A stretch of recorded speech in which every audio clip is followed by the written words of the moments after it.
wabarakatuh. Perkenalkan, nama saya Wahyu Chandra Kusuma. Saya dari program studi manajemen Universitas Mercubuana dengan NIM 431200100363. Di sini saya akan menjelaskan tentang materi saya, yaitu etika dalam bisnis kecantikan. Di sini saya akan menjelaskan tentang etika bisnis pada kosmetik kecantikan. Sebelumnya saya akan menjelaskan pengertian tentang etika bisnis.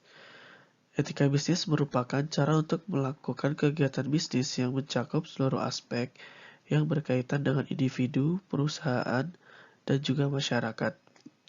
Etika bisnis dalam suatu perusahaan dapat membentuk nilai, norma, dan perilaku karyawan serta pimpinan dalam membangun hubungan yang adil dan sehat dengan pelanggan atau mitra kerja, pemegang saham, masyarakat.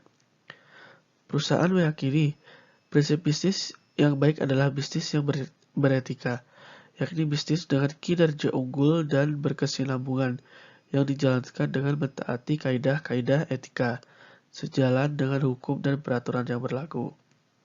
Lalu, ada tiga pendekatan dasar dalam merumuskan tingkah laku etika bisnis, yaitu yang ada utilitarian approach. Setiap tindakan harus didasarkan pada konsekuensinya. Oleh karena itu, dalam bertindak, seseorang seharusnya mengikuti cara-cara yang dapat memberi manfaat sebesar-besarnya kepada masyarakat, dengan cara yang tidak membahayakan dan dengan biaya serendah-rendahnya. Lalu ada individual right approach. Setiap orang dalam tindakan dan kelakuannya memiliki hak dasar yang harus dihormati. Namun tindakan ataupun tingkah laku tersebut harus dihindari apabila diperkirakan akan menyebabkan terjadinya benturan dengan hak orang lain. Lalu ada justice approach.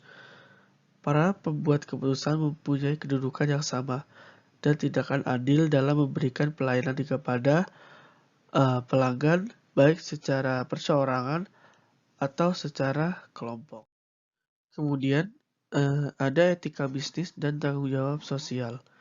Etika bisnis adalah suatu rangkaian prinsip yang harus diikuti apabila menjalankan bisnis. Sedangkan tanggung jawab sosial adalah suatu pengakuan dari perusahaan bahwa keputusan bisnis dapat mempengaruhi masyarakat atau komunitas dan lingkungannya, dan secara luas meliputi tanggung jawab perusahaan terhadap pelanggan, karyawan, dan kreditur. Etika bisa diartikan sebagai syarat yang harus dijalankan oleh perusahaan yang menjunjung tinggi nilai keadilan antara perusahaan. Ketika dihubungkan dengan tanggung jawab sosial, sebuah perusahaan harus memiliki etika atas para pelanggannya. Pelanggan akan memilih produk dari perusahaan yang memberikan hal yang lebih baik, yang lebih tidak hanya berkualitas produk, namun manfaat yang diberikan perusahaan itu sendiri. Lalu berikut adalah beberapa alasan perusahaan lebih memilih melakukan tanggung jawab sosial dalam menerapkan etika bisnis antara lain. Yang pertama ada moralitas.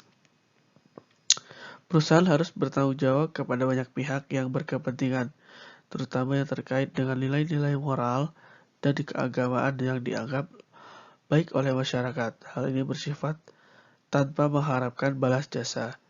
Kemudian ada pemurnian kepentingan sendiri. Perusahaan harus bertanggung jawab terhadap pihak yang berkepentingan karena pertimbangan kompensasi. Perusahaan berharap akan dihargai karena tindakan tanggung jawab mereka baik dalam jangka pendek maupun jangka panjang. Lalu ada teori investasi. Perusahaan harus bertanggung jawab terhadap stakeholder karena tindakan yang dilakukan akan mencerminkan kinerja keuangan perusahaan. Sebelum ingin membeli produk kecantikan, perhatikan ini dulu. Iklan sebuah produk kecantikan dan perawatan wajah sengaja dibuat sebagus mungkin supaya dapat menarik konsumennya. Agar Anda tidak terjebak oleh iklan, ada hal-hal yang harus diperhatikan. Siapa yang tidak mau mempunyai kulit cantik yang sehat mulai dari wajah sampai seluruh badan?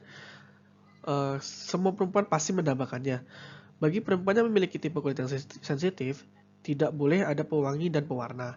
untuk kulit berminyak tidak boleh memilih yang berminyak. Akan tetapi, jika pemilik kulit kering justru harus memilih yang banyak kandungan minyaknya.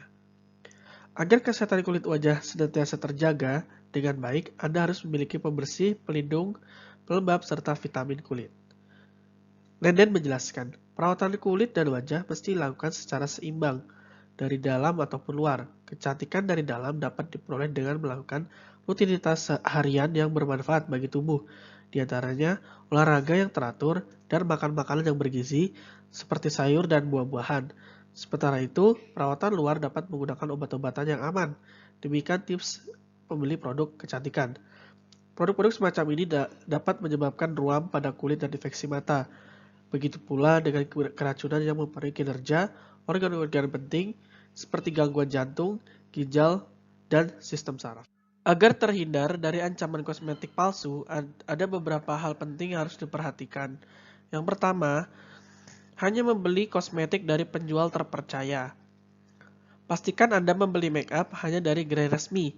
Bagi Anda yang gemar belanja online, percayakan pada situs resmi brand kosmetik tersebut, retailer kosmetik resmi, atau penjual yang memiliki reputasi baik. Jika Anda masih belum yakin, mintalah rekomendasi pada orang-orang terdekat atau cari review melalui Google. Kedua, perhatikan kemasan. Jangan dulu terburu-buru dalam membeli kosmetik. Lakukan survei kecil-kecilan sebelum memutuskan untuk membeli produk kosmetik yang tengah dicari.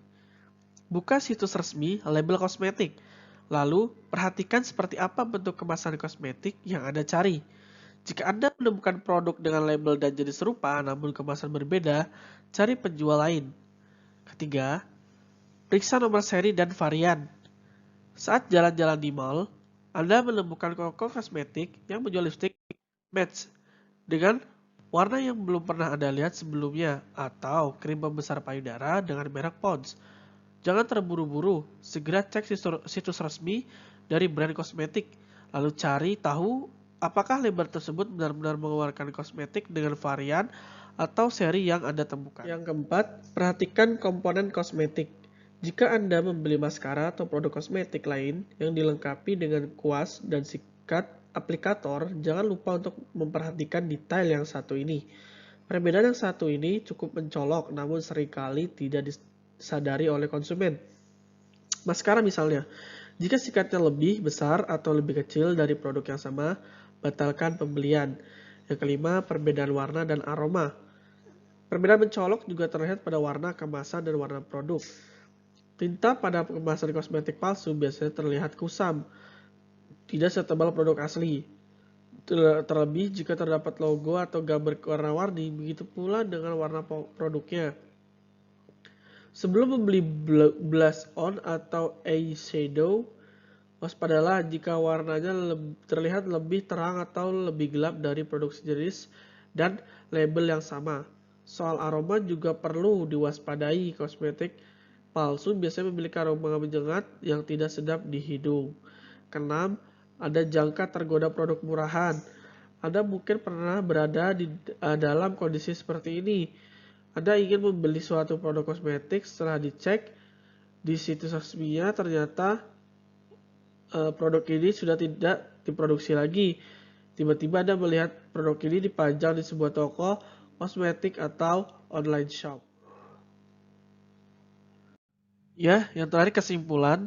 Jadi sebagai seorang wanita harus bisa pintar-pintar untuk memilih kosmetik kecantikan untuk kesehatan dan kecantikan wajah serta badan sendiri, agar tidak terjadi hal yang tidak diinginkan yang dapat merugikan diri sendiri karena kecerobohan dalam memilih kosmetik kecantikan yang digunakan, dan juga harus bisa membedakan bahan-bahan yang digunakan dalam pembuatan kosmetik serta tanggal produksinya, sudah kadaluarsa atau masih dapat digunakan. Lebih baik membeli kosmetik kecantikan mahal daripada murah, namun dapat membuat penyakit di wajah serta badan yang bisa membuat iritasi. Sekian yang dapat saya jelaskan, kurang lebihnya mohon maaf. Assalamualaikum warahmatullahi wabarakatuh.